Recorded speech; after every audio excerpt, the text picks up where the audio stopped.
આજ તો પોગી ગયા ચોટીલા ચામુંડમાં ના દર્શન કરવા। તો આજનો બ્લોગ ચાલુ થાય છે આપણે ધનાફુઆના નથી। તો આ છે આપડા ધનાફુઆના, આ છે આપડો વિજયભાઈ નો છોકરો અને આ છે આપડા ધનીફુઈ। તો આ બધાનો સીન લઈને આપણે નીકળી ગયા વિજયભાઈ ના ઘરે। પોગી ગયા વિજયભાઈ ના ઘરે ને આયા આવીને જોયું તો આપડા ભાભી તો વેલા 5 વાગ્યાના હોળી બનાવતા લાગે છે। આપડા ભાભી ને વિજયભાઈ પણ કલર થઈને બેઠા, હજી સુધી આપડા કલર ને હાથ નથી અડાડ્યો। देखा आपने लापरवाही का नतीजा है।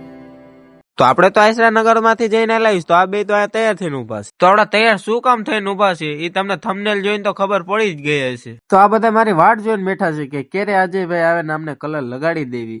તો મિત્રો મને તો જરા હોળી રમવાનું મન જ નથી, પણ આપડા ભાભી ની બધા વાહ પડી ગયા છે અને આ જો બધા કલર લગાડી બેહી ગયા છે અને હું મારો ભાઈ જ બાકી છે ખાલી કલર લગાડવામાં। ભાભી ને એને તો ઉતાવળ નથી એટલી બધી કલર લગાડવાની, પણ આપડા રોશની બેન ને ખુશી બેન તો વાહે પડી ગયા હતા।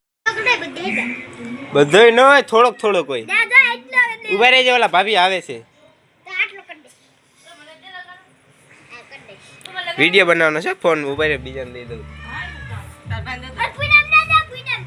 પછી હું આપણે લઈએ આપડા ભાભી ફાઈથી ગુલાલ, હજી આપણે જવાનું છે આગો। મેં કીધું ગાય ગાવડા કલર લગાડે ને તો સારું છે। પછી હું ઓલો વરાજો પીઠી ચોડવા નો બેહે એમ બેહી ગયો ઓટલા ઉપર। આ માહીને તો ખાલી ગુલાલ નું બાનું હતું એમ કરી થાપો માર લીધો મને।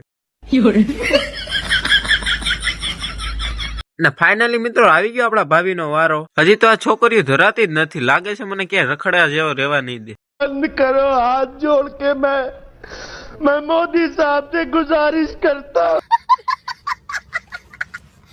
અને ફાઇનલી મિત્રો આવી ગયો આપણે એક નાના એવા ભાભી નો વારો।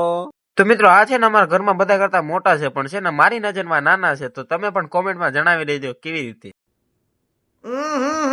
राजा તો મિત્રો આપણે એક તો બાકી જ રહી ગયા હતા, આપડા દીવરાજભાઈ। તો આપણે એને પણ છે ને ઘોડિયામાં ઉપાડી આવ્યા। તો બધા હોળી રમે ને આપડા દીવરાજભાઈ નો રમે તો થોડી મજા આવે। એ આપડા તલવિંદર છે ભાઈ, અને સેલા વિધા આપડા મુકેશભાઈ। મેં તો બધાને કલર લગાવાઈ દીધો, આ તો ખાલી સાંડલામાં રોડાયું।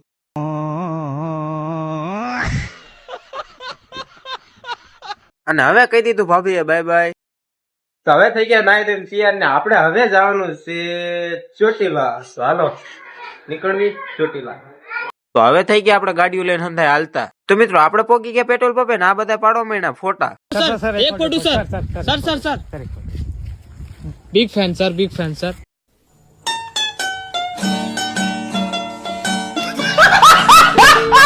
તો અહીંયા આપડા વિનોદભાઈ વેચતા હતા તરબૂચ ને ચીકુ। તો એમની ભેગું થોડી ઘણી વાતો કરીને આપણે થઈ ગયા પાછા હાલતા। તો મિત્રો અહીંથી છે ને હવે ચોટીલા હાવ નજીક દેખાય છે જો।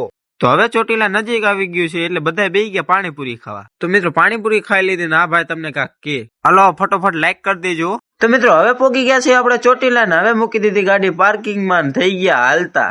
તો અડધા પોણા પગથિયા ચડી ગયા છે ને અહીંથી આનો નજારો કાક આવો દેખાય છે। તો મિત્રો હવે પોગી ગયા આપણે મંદિરે, એટલે અહીંયા કાઢી નાખ્યા બૂથ ને આપણે નીકળી ગયા હાથ પગ ધોઈને દર્શન કરવા। તો મિત્રો મેં તો દર્શન કરી લીધા, તો તમે પણ હારવાર કરી લ્યો અને કોમેન્ટમાં લખી નાખજો જય ખોડિયાલમાં હો।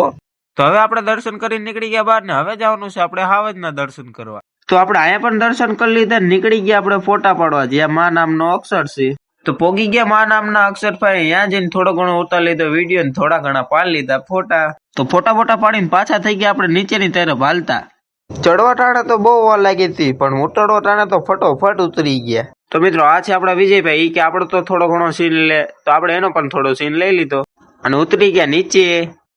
હવે અહીંયા આપણો બ્લોગ પૂરો કર્યો છે, મળશું એક નવા બ્લોગમાં। રાધે રાધે।